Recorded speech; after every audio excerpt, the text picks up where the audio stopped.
suis remontée des abysses. Il y avait de l'eau partout.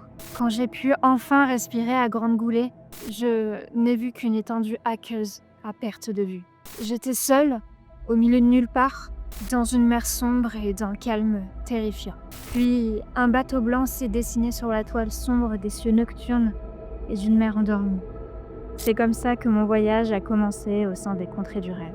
Je me suis hissée à son bord lorsqu'un homme barbu me l'a proposé. Sur les planches du bateau spectral résidait dès lors un autre individu, Basil Elton, et nous avons voyagé ensemble. Bienvenue à New Providence. Je suis Mara Laraona et je serai votre guide tout au long de notre visite.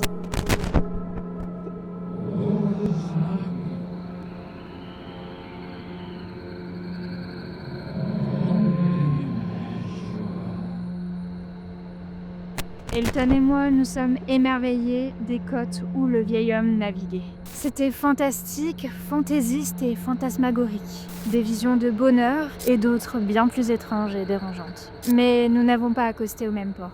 Elton ne s'intéressait pas autant que moi à la cartographie de ce monde. Et les récits qui me sont parvenus m'ont appris qu'il avait retrouvé son phare de North Point. Mais avant de vous parler des terres, laissez-moi vous conter les histoires de l'écume. Les contrées du rêve forment un monde onirique aux contrées fantastiques et aux mystères insondables. Parmi ces merveilles, les mers et océans occupent une place centrale, non seulement comme voie de communication et d'exploration, mais aussi comme symbole de l'inconnu et du sublime. Ces vastes étendues d'eau relient des terres mythiques et des cités perdues, tissant un réseau complexe entre les diverses régions des rêveurs. De la mer sérénérienne et ses rivages enchanteurs, à la ténébreuse mer crépusculaire bordant l'île d'Oriab, chaque zone possède son atmosphère propre, oscillant entre la splendeur utopique et l'angoisse des profondeurs inexplorées.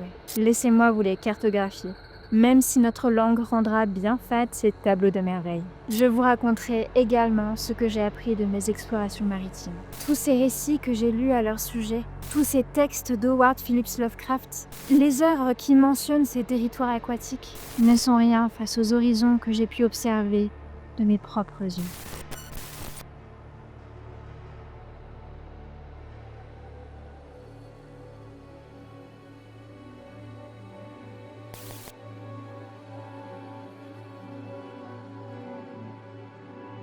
Les mers des contrées du rêve se distinguent par leur variété et leur rôle dans la structure géographique de cet univers onirique. Elles sont non seulement des espaces de transition et de voyage, mais aussi des lieux possédant leurs propres mystères et régions distinctes. Embarquez avec moi afin que je vous fasse un tour d'horizon. Ouvrez votre esprit et votre cœur et laissez-vous bercer par le chant des vagues du crépuscule. La mer sérénérienne est souvent perçue comme la plus accessible aux rêveurs novices. C'est d'ailleurs là que j'ai failli me retrouver noyée. Ces eaux paisibles et scintillantes baignent les côtes de nombreuses cités, dont la fabuleuse Séranie, une ville suspendue entre la réalité et le rêve.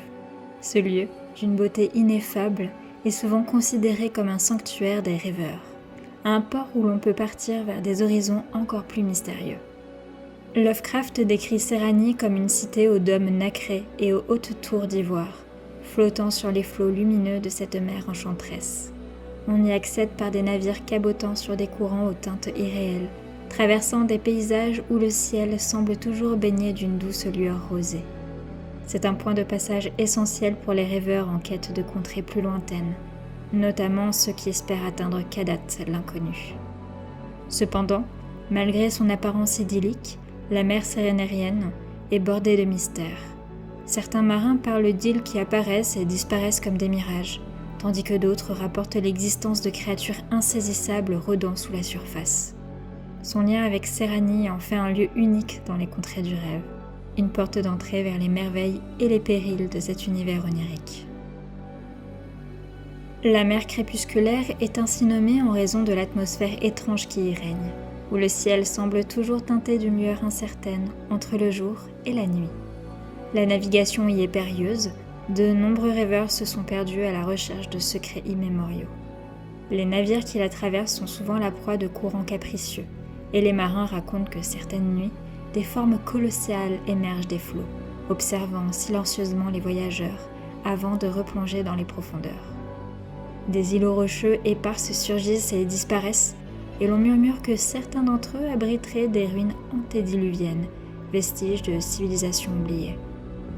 Encore plus loin, dans la mer du Sud, s'élèvent les piliers de basalte, de gigantesques formations rocheuses qui marquent l'entrée vers des contrées inexplorées.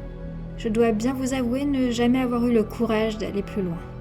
Ces structures naturelles, presque cyclopéennes, semblent défier le temps, leurs sombres silhouettes battues par les vents et les marées se dressant comme les vestiges d'un monde oublié, où les légendes prennent racine dans la pierre elle-même.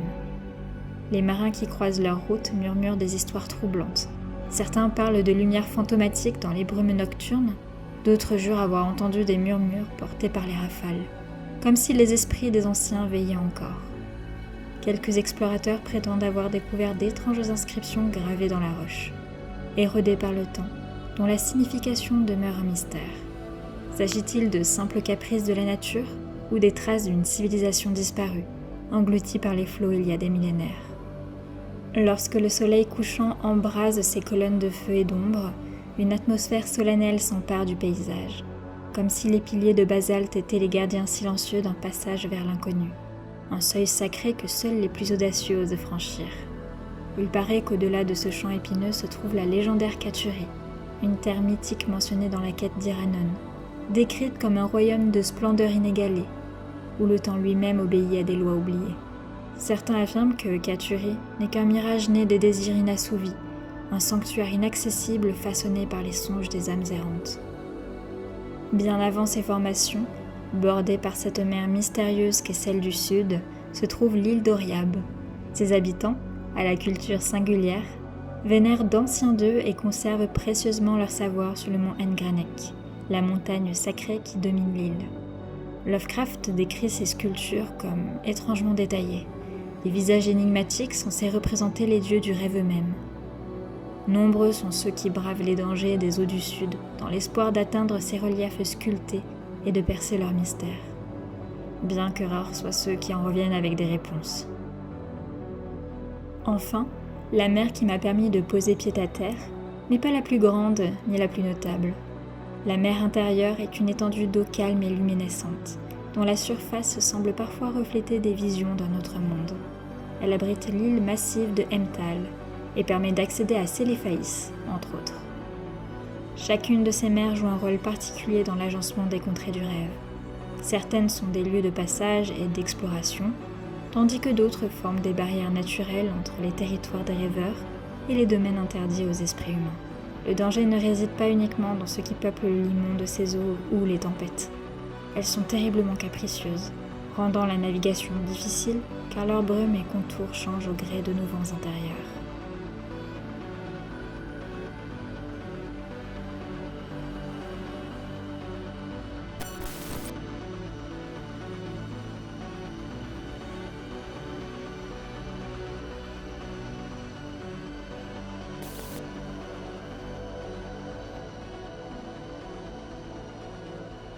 Les mers des contrées du rêve séparent les continents. Elles incarnent l'essence du voyage intérieur et de la confrontation avec l'inconnu. À travers elles, le rêveur se mesure à l'immensité, non seulement géographique mais aussi métaphysique, affrontant les limites de sa perception et de son propre esprit. La navigation y devient une allégorie de l'existence. Les marins, figures de sagesse et de mystère, tracent des routes incertaines à travers un monde aux lois mouvantes, où le temps et l'espace se plient aux caprices du rêve. Mais chaque traversée est un pari contre l'abîme, car ces mers ne se contentent pas de relier les lieux, elles en effacent aussi certains, engloutissant port et îles dans le flot du néant, ou les livrant aux caprices d'une géographie en perpétuelle mutation. L'instant du voyage devient alors un équilibre fragile entre le connu et l'oubli. L'exploration, elle, dépasse la simple quête du territoire inexploré. C'est une recherche du sens caché derrière les apparences du monde, un désir d'arracher au rêve ses vérités ultimes. Les profondeurs marines recèlent des fragments d'époques oubliées, des vestiges d'anciennes civilisations qui défient l'histoire et la raison. Katuri, les îles sans nom, les cités englouties ne sont pas seulement des destinations, elles sont des symboles d'une connaissance interdite qui attire et consume les esprits aventureux. Mais ces mers sont aussi des miroirs du sublime, où se tapissent des forces qui dépassent l'entendement humain. Elles sont l'expression des abysses de l'inconscient, le domaine d'entités immémoriales dont l'existence seule remet en question la place du rêveur dans l'univers. Traverser ces eaux, c'est frôler la dissolution du moi, risquer de se perdre dans un infini où l'esprit vacille entre révélation et folie. Les mers sont des seuils gardiennés par Tiamat, des épreuves initiatiques où le rêveur se confronte à la fois au merveilleux et aux terreurs du cosmos. Naviguer sur ces eaux, c'est accepter de plonger dans l'inconnu, avec la conscience que certaines vérités, une fois découvertes, ne permettent plus jamais de revenir en arrière.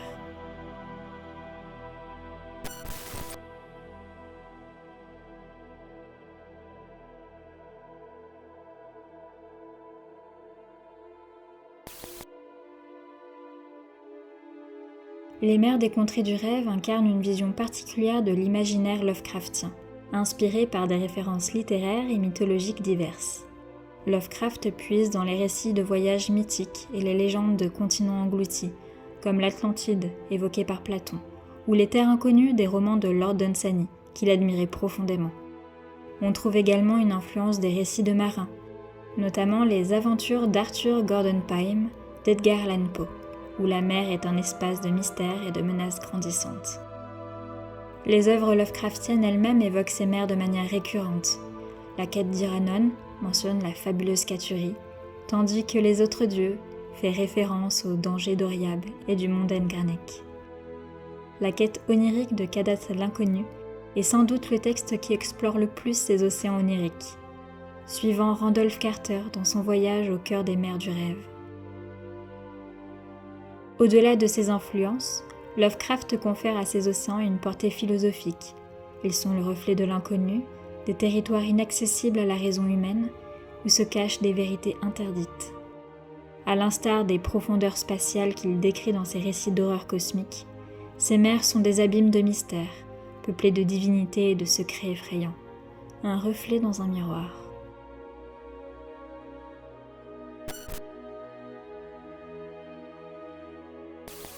Les eaux des contrées du rêve, tantôt lumineuses et enchanteresses, tantôt sombres et insondables, sont une partie fragmentaire du reflet de l'imaginaire Lovecraftien dans toute sa richesse. Elles symbolisent à la fois l'inconnu et la terreur qu'il inspire, une dualité essentielle dans l'œuvre. Voyager sur ces eaux m'a beaucoup appris, sans que je ne puisse vraiment mettre des mots précis dessus. Sur ce verre ondoyant, j'ai souvent contemplé mon reflet. Les jours m'ont paru des heures et les heures m'ont paru des jours. Naviguer sur les flots oniriques, c'est s'exposer à la beauté du mystère et au vertige de l'infini, embarquant le rêveur dans une quête sans fin entre merveilleux et effroi. Argonautes, cessons de parler des eaux. Allons donc nous promener sur la terre ferme. Préférez-vous un pèlerinage à travers la contrée aux noms oubliés? Ou bien allongeons-nous la côte pourpre?